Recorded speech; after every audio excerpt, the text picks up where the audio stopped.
Testing. What's going on? How's everybody doing? Good? Let's get a little vibe going. Where are we, in Alaska today? Yes. Nice job, Wow. Aaron Price. It's freezing out here this morning. No, cheers to Aaron Price. Put on a great event. Thanks for everyone coming out. Hey, real quick, a little bit about me. I bootstrapped a business, $15,000, sold it for just under $60 million a few years back. Software company, was awesome. Had a great run. I'm not a technologist. People talked about before about what'd you do in school. I was a government politics major, right? And I can barely turn on my phone. But in 2016, I decided once I was completely out, I wanted to start being an angel investor. I loved it, right? I love finding companies, young companies that are doing great things and put some dry powder behind them and see if I can help them grow. And along the way, I met this young man, also a fellow Terp like me, University of Maryland, like Aaron Price. And this is the CEO of Halen Brands. You might have heard of a company called Veggie Straws. This guy was the founder, sold that business when he was in his 20s for $120 million. You might have heard of companies like, who else do we got? We got Skinny Pop Popcorn. Skinny Pop Popcorn, anyone heard of that? That's right, he's one of the guys behind that. He's also one of the guys around the Core Water, which recently sold to Dr. Pepper Keurig for $520-something million. $520-something million. So the reason I brought Jason here, and Aaron asked me to bring Jason here, is recipes for success, right? There's a lot of entrepreneurs out there who have ideas or have products, but this is somebody, when I look at Jay, because he's had so much success, I call him a truffle hog, right, or a truffle pig. He's a person who's he's a person to me that can identify companies that really have something in a white space and then say, let him activate his network, because it's all about network, and help those things grow. So a little bit about you, Jay. Why don't you talk a little bit about your background? Yeah, I went to the University of Maryland. I'm younger than Mike. He's 2 years older. Really? I was No hair, a though. typical, college student who wasn't really sure what I wanted to do, nor did I have the grades to get the job that I wanted, so I took a job selling life insurance. It wasn't the most glorifying job, but it was the hardest job, and it taught me how to be a self-starter. But more importantly, it taught me a lesson of what I call 1 + 1 = 3. When you first start selling anything, the person is validating you. And if you have no credibility in the industry, or you haven't done business with them in the past, most likely they're not going to buy from you, or they're going to buy really small. But if you can find somebody who that particular person believes in, or has done a lot of business with, or has a lot of credibility with, when you walk in with that person, they're immediately thinking about them, not you, and I want to do business with you. So quickly in the insurance business, I realized that accountants and lawyers who were working with their clients, when they brought me in, it was a lot easier to sell than it was when I went in blind. So I took those philosophies and, I started my first company, as Mike said, when I was in my mid-20s. It was a biscotti company. Most people didn't know what biscotti was, but coffee places like Starbucks were popping up all over America, and we looked at it as an opportunity to kind of get into the cookie space without pissing off the Keeblers, Kellogg's of the world, and giving the coffee connoisseurs something to eat with their coffee. By accident, we built that business to about $20 million in sales. We partnered with Keebler Kellogg's, and then we ultimately sold that business when I was 26, 27 years old. And what I learned from that was you got to first start off with getting all the right people. So most investors will tell you, try to preserve your capital, try to preserve your equity, don't give anything away. And my philosophy was, I want the best people around me, because those are the people who are going to validate me. So I gave a shitload of equity away. I gave it to all the best in the business because that was the only way that they were going to come work for me. It wasn't my best sale in terms of what I made, but it validated me. And once I was able to validate myself, the next 3 or 4 brands that we built, I was in control. But if you don't get that validation in your first business and get it done quickly, you might be 10, 12, 15 years in that same rut, still trying to figure out, well, other people are surpassing you, and you're waiting for this big check that may or may never come.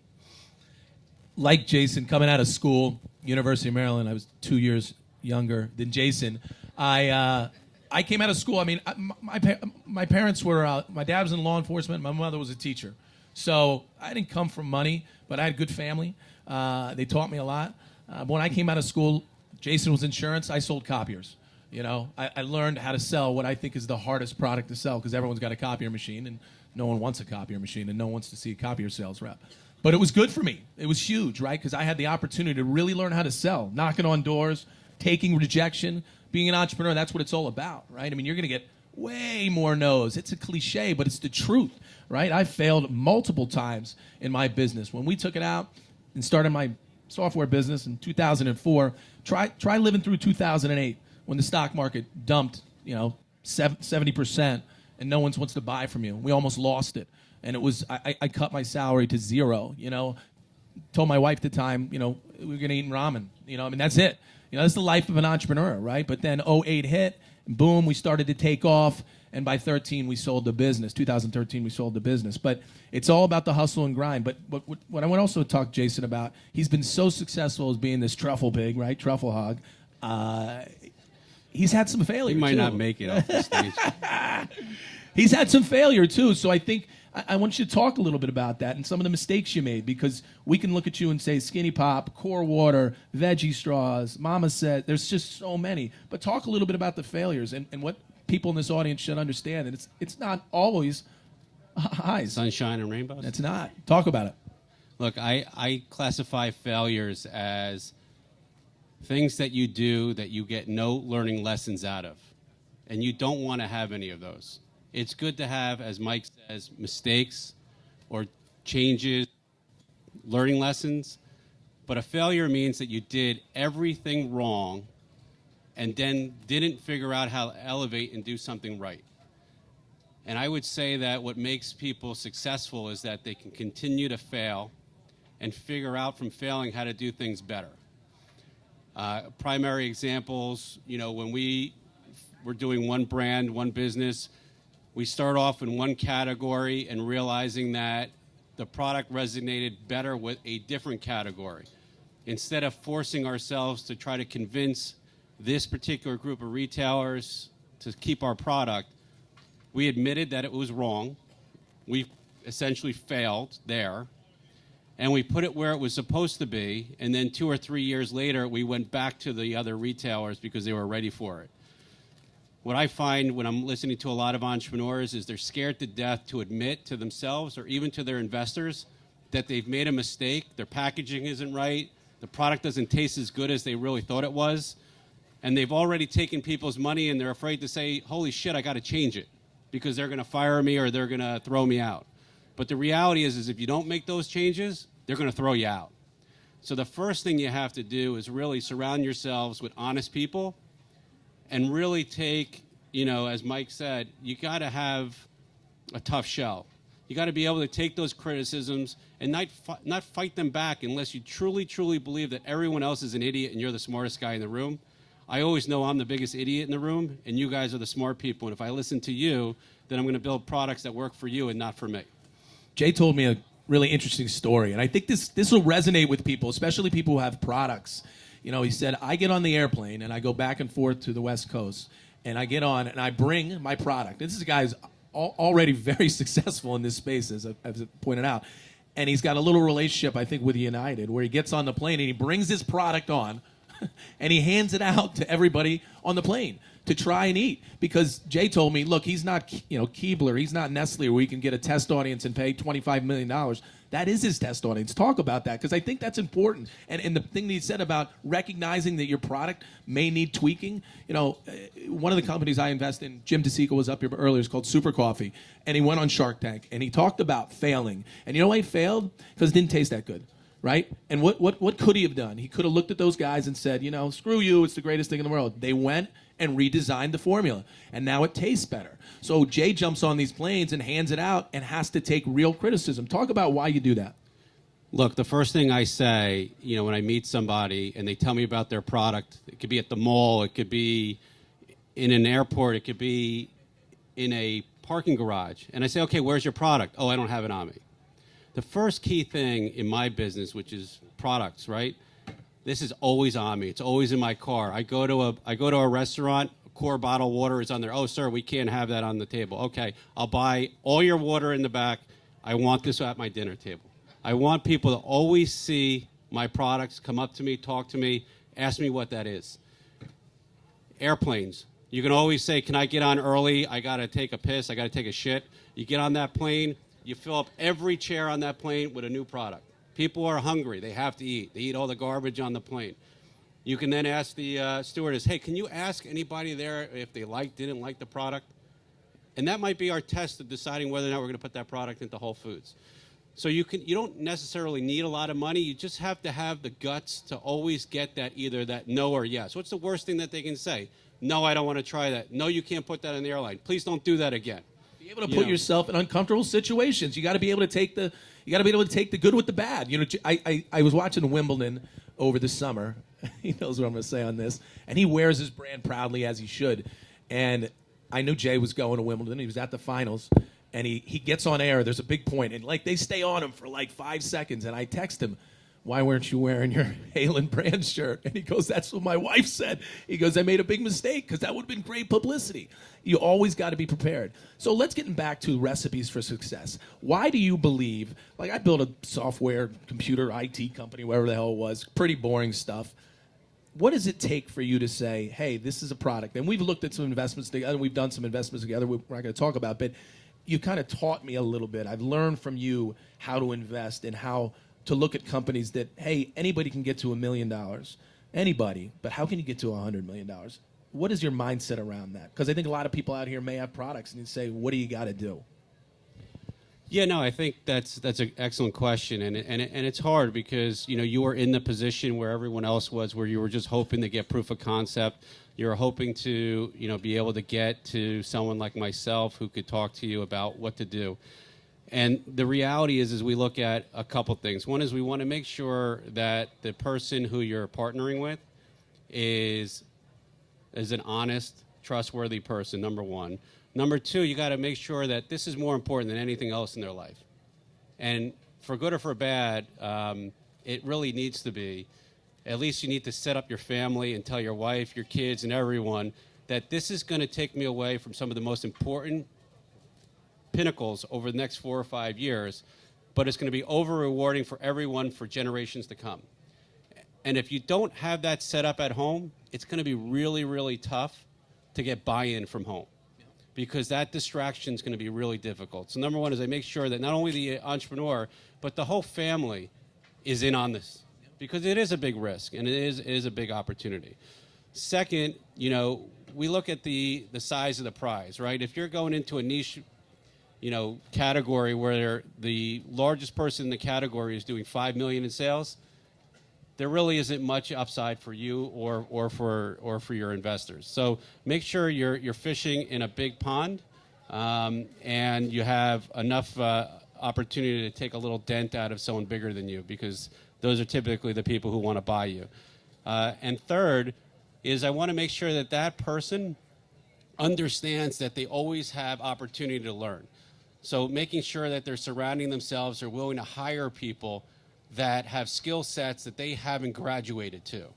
If the entrepreneur feels that they can control everything, and a lot of times they do because that's what you've been accustomed to, they don't want to release this opportunity or they don't want to release this to sales, I make sure that people understand that. And then lastly, they have to be willing to also invest in others. If they're not willing to give equity to their team, if they're not willing to make other people's lives change, then I'm really not interested in them either, because I want to make sure that they're willing to give back. So those are probably the top characteristics that we look for. Yeah, I think Jason and I are looking at an investment just yesterday. We've been looking at an investment, and he called me up and he said, we got to be willing to, the person running the organization's got to be willing to change. They've got to be willing to take outside advice. I think that's important, right? Because I think as entrepreneurs, we think we know what we're doing, we think we do, but then when you get with someone else and has some outside counsel, you learn more. And we said to ourselves, is this person willing to make the necessary changes in order to take her product from A to B to C to D and keep going? Look, there's a lot of dumb money out there, right? There's a lot of ways that you can get, big valuations and get money, but to me, the most valuable money was the strategic money. was money from Keebler Kellogg's that validated me, or when I wanted to be in every Starbucks, it was them leveraging their egos with them to get my cookies in. You know, so it was always looking at not only, okay, this is going to cost me more, but what is it really going to cost me, right? I got to win out of it, right? The more wins you have under your belt, the more leverage you have going forward, but you got to get those wins. Yeah, you got to, from an investment standpoint, when I look when I'm looking to put capital in, I'm not looking to put $100,000 behind a business or $200,000 behind a business. I'm looking to activate my core network of guys like this to call Jay up and say, what do you think of this? Because I don't know anything about snacks, right? Or I don't know anything about water, but Jay does. Do me a favor and quickly just talk about your first real success in Veggie Straws. How did that happen? Because, again, identifying a white space I think is huge. And I think most people know Veggie Straws is gigantic. Now one of the leading, what is it? It's from, in terms of... It's the #1 non-Frito snack out there. How did you get there? What was Veggie Straws, and what was behind that? Because I think it's important. Well, I mean, my first business, as I mentioned, Mama Says, which was a biscotti business, was literally every day was potential failure. Even to the day we sold it, if we didn't sell it, we would have been out of business.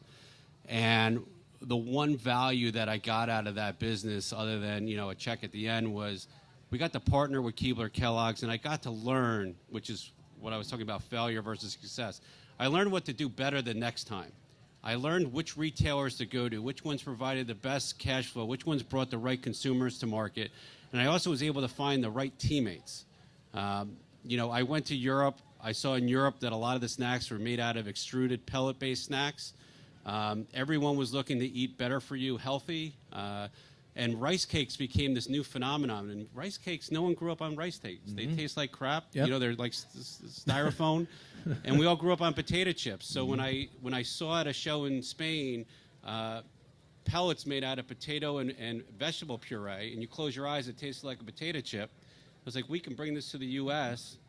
and make this happen. So what I first did is I brought Costco, BJ's, and Sam's Club to a pilot plant in Pennsylvania and said 97% of the snacks in Europe are made this way, only 3% in the U.S. You guys have all the customers, and I can provide a value that can compete with Frito if I got all you guys to buy in. And I'm going to give you guys all the same product and make it really easy for me to produce, and it's going to be a big 28-ounce bag. And they all looked at it, and they tried it, and they said, you know what, let's go for it.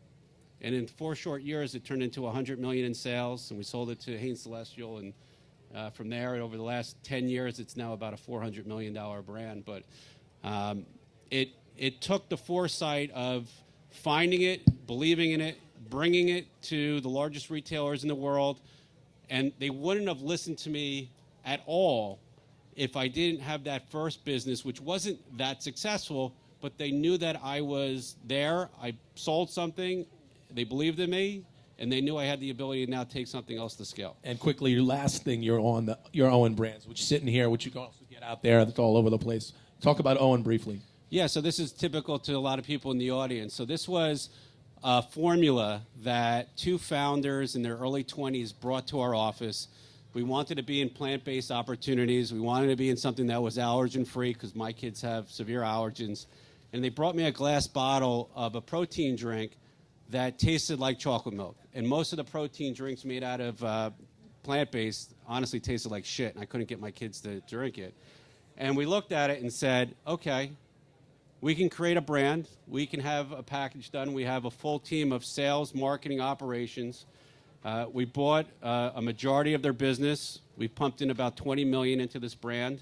And today it's now the #1, 2 years later, it's the #1 selling plant-based protein in Wegmans, Whole Foods, Sprouts, Erewhon, Bristol, and now starting to move into conventional. But they were smart enough, as I would say, to look at an organization like ours, which I wish I had when I was young, who can provide them with a roadmap and a foresight and a team to help them make less mistakes. So we don't run these businesses necessarily all the time, but we provide a lot of adjunct opportunities without them losing or risking a lot of money on people that may not be able to execute the way that we know they can.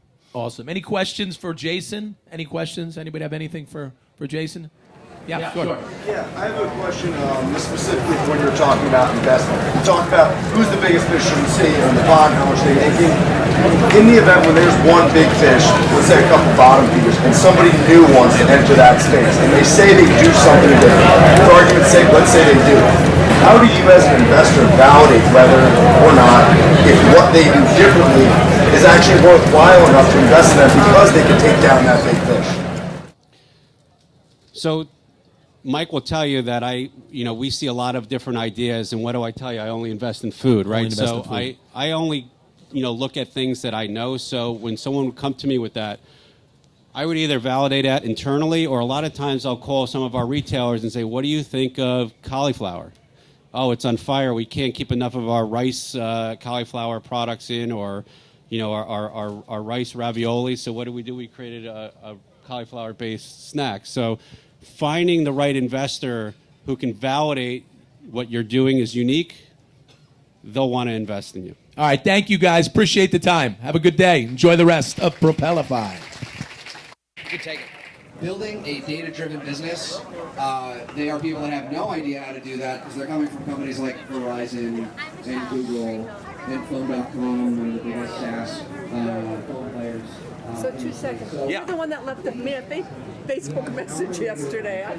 Not me. I mean, you were like in my face. Like I even said this to my nephews and my sister. I'm like, listen to this guy. I gotta go tomorrow. Yeah. Aaron and I kind of came up with that idea and said, hey, we need to do it. I recognize the voice. You look kind of like meaner and bigger and like a wrestler, but in person you're softer. But I recognize the voice. Anyway, I like What do you do? Who are you?